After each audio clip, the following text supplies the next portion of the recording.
Welcome back to the channel, everybody. This is Kodeations. In today's video, we're going to be diving back into some Cookie Run Kingdom, and I'm officially going to be bringing you guys the best treasures to use for the different types of content. Without further ado, let's dive right in. Alrighty, so then officially diving in here to the overall PvP tier, guys, we've got a couple of different treasures for you, but nevertheless, these first two, the Old Pilgrim Scroll and the Jelly Watch, are an absolute must, pretty much for any type of content in the game. These are staples here. You can utilize these two alongside whatever the third one's going to be, according to what type of content, but nevertheless, the attack percent provided by the Old Pilgrim Scroll, and then the overall cooldown provided by the overall Jelly Watch is absolutely unmatched. Definitely need to be utilizing both of these. The third one we've got here for PvP, and that's going to bring us to none other than the Revive Feather. This one comes in really handy, especially for the overall arena when it comes to defense, all right? So again, very good one here. It basically just allows you to get a revive on your very first cookie that dies, which then sometimes can actually be the turn of the entire battle. The next one up that we've got here, that's going to be none other than the pin cushion for the overall PvP aspect in the game. You guys know a lot of people are running certain, summoners comps or minion comps, if you will. Pin cushion is absolutely going to be good for that. And the next up we've got here, that's going to be the monocle, guys. The monocle is going to be very good for your double tank teams, all right? So again, definitely a very popular one. If you are looking to build that double tank, absolutely don't feel bad about picking up a scroll, a Jelly Watch, and then also a monocle. Then the next one we've got here, that's going to be two exclusively for the T-Knight combos, guys. We're going to have that Remedy, that brand new one that they just dropped in this most recent update with Dark Cacao, and then obviously going to be that Insignia here that's going to be strictly designed for the overall T-Knight and Dark Cacao combo. And then if you guys don't already know, man, that Dark Cacao and that T-Knight team is absolutely going to be what's meta currently right now in this season for the overall arena. So if you are looking to build that composition, you absolutely need to be focusing in on leveling up that Remedy, that brand new treasure, and also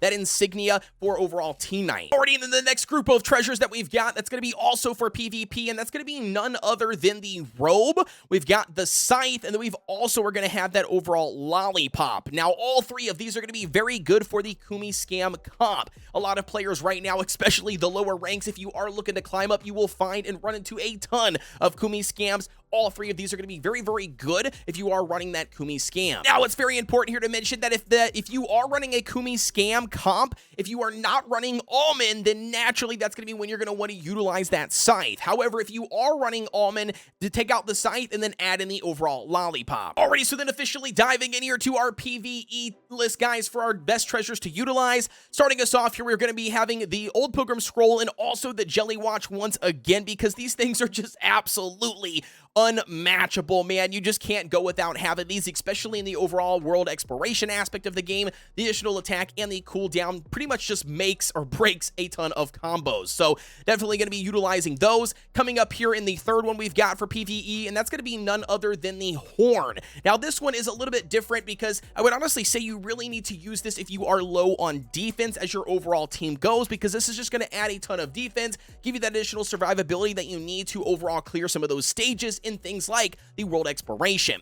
Moving right along to the next one we've got, that's going to be none other than the Scythe. So if you do happen to have a ton of defense and you're not, lacking in that department, then naturally you could utilize the overall crit additional percent that the Scythe is going to give you, to just give you that a little bit of edge when it comes to attack that you might need in order for you to clear that stage. The next that we've got here, that's going to be none other than the Slingshot, man. The Slingshot, you guys know, is perfect for boss stages and individual single target stages to just really make sure you get off enough damage to kill whatever that target is in either the time zone or before they inevitably kill you and wipe out your entire team. The Slingshot will do exactly that. The next one up we've got, and that's going to be the Monocle once again. The Monocle is going to be very good for things like the brand new Game Mode Cookie Alliance. Outside of that, though, I don't know PvE realm if it would be something that you would really utilize, but definitely in the Cookie Alliance, a very good one to have when it comes to certain stages. The next up that we got, and that's going to be none other than the Pin Cushion, man. If you guys are running like a Summons comp, Pon, you got Cotton Cookie, you got Licorice, whatever you're looking to run, if it happens to pertain around minions or summoners a comp, then absolutely absolutely the pincushion is going to be the best treasure to utilize as your third main one for your PvE content. That being said, guys, we're going to be diving back in here into another one, and that's going to be the Guild Boss tier, man. This one's only going to house 3 different treasures, but nevertheless, a very big, important one here for a ton of players. Very first one that we've got, and that's going to be the Old Pilgrim Scroll once again, man. I can't say it enough, guys. The attack percentage that this treasure gives you is absolutely broken in the game. Same thing goes for the overall Jelly Watch. Same thing for the Guild Boss, man. Both of these are going to be absolutely crucial. Now, the third and final one here, you might not know what is the best, but that's going to be the overall Slingshot. I've seen a ton of players not utilizing the Slingshot for whatever reason, but however, this is going to be the best 3 to run for Guild Boss to just achieve the maximum amount of score that you can. That Slingshot's going to make a massive difference alongside somebody like Dark Choco for the overall defense break. Alrighty, then officially diving in here to the last tier we've got, and that's pretty much just going to be what I labeled as alternatives. These treasures here, some of them you can absolutely utilize as a budget version or a version if you don't have the best treasures, but outside of that, guys, you're just going to have to read through them and really pick and choose, whatever treasures you have available, and then use those until you get the better treasures of choice, as I have listed above. The very first one is going to be the Blind Healer Staff. This one's going to be very similar to the new one, the Remedy that just came out this latest update. However, it's not quite as good, but if you are looking for the additional support, the Blind Healer Staff can provide that. The next one up is going to be, I believe, Ghost Ice Cream is what it's called, but this one, again, is going to be very similar to the overall Slingshot. It's going to be reducing the enemy's defense, basically making them take more damage. It's not going to be as good as the Slingshot, but you can absolutely utilize it if you don't have it. Same thing goes here for the, branch. It's going to be providing the additional support, healing / shield stuff. So if you are looking for that, you can absolutely use it if you get lucky and get it early game and you don't have something else, comparable. Next one up we've got, and that's going to be the brand new one as well. Now, this one here is going to be providing area damage. So very similar to something like the Torch, the Old Pilgrim Torch.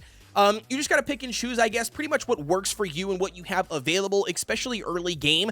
The basically Paper Charm here, this has the ability to cleanse the buffs off of enemies. So if you happen to be going up against an enemy that's got, some sort of buffs, or even in the arena, I would probably say if they're, you're going up against a team that's going to be providing some sort of buff to themselves, definitely not going to be a bad option to just throw it on there if that's all you have, but absolutely not going to be the #1 choice. And then the rest of these guys, like I already mentioned, go through, read each and every one of them that you have available, and then decide what's really going to be best for your overall team. And with that being said, ladies and gentlemen, that's pretty much going to be wrapping up today's video. Don't forget to like, comment, and subscribe for anything Cookie Run Kingdom related. We cover it all here on the channel. Guides, tips, tutorials, coupons, even leaks. We cover anything and everything. I've also got a Discord link. It's provided down below. We would love to have you guys over there. We've got almost 7,000 players that all play the game. If you're looking for a place to just hang out, or maybe you got some additional questions, we'd love to have you and help you guys out. With that being said, ladies and gentlemen, as always, I'll see you guys on the next one.